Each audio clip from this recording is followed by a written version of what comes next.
Okay, this is a quick tour around what we've been doing to the Alfa. You can see the garage is in a bit of a mess. We're just about to get everything back together again. But here's a quick tour on what we've got. We've got a 1750 GTV engine. It's putting out about 170 horsepower, which is kind of cool. It's got the Wes Ingram radiator, oil radiator. The thermostat there from Alfa, an MSD ignition system, replacing the old one, 45 Webers, and standing pedal arrangement from Alfa. That's the hanging pedals arrangement. So you can see that's kind of what's going on there. Underneath here, we've got all Alfa suspension components with their aluminum struts.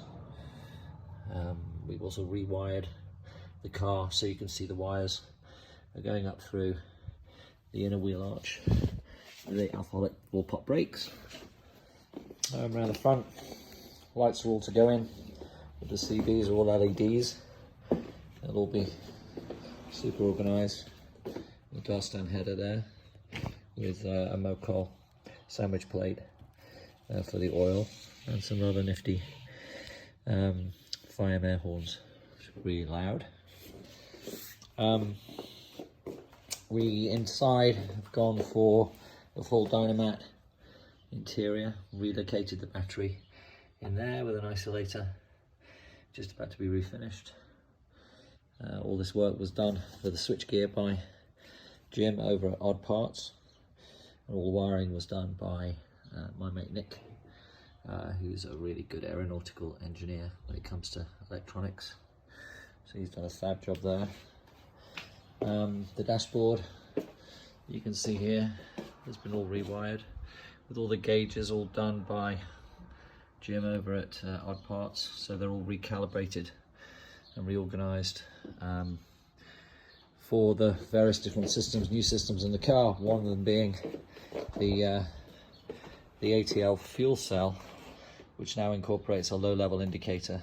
The fuel pump is in the tank, and the gauge is set and calibrated to the gauge that we got there on the car. And that's about it. Run my super duper exhaust, which was done. You can see from under the car is pretty short and pretty cool.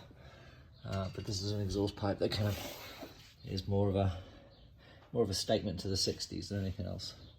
And yeah, on the rear, the suspension again is done with the Alfa rear spring kit and everything else that you want to have on these things, which has been done. So there you go, that's where we're at right now. We're going to get the doors on and we're going to get this thing sorted. It's going to have a rear seat delete, which is the framework for it here. As you can see, this is what will happen is we'll have a little door at the back, and so the whole thing will go in the back of the car as a rear seat delete, and that'll be all framed up in leather. And so we're nearly there. That's kind of where we're at with the Alfa. So hopefully it'll be on the road in the next month, 6 weeks.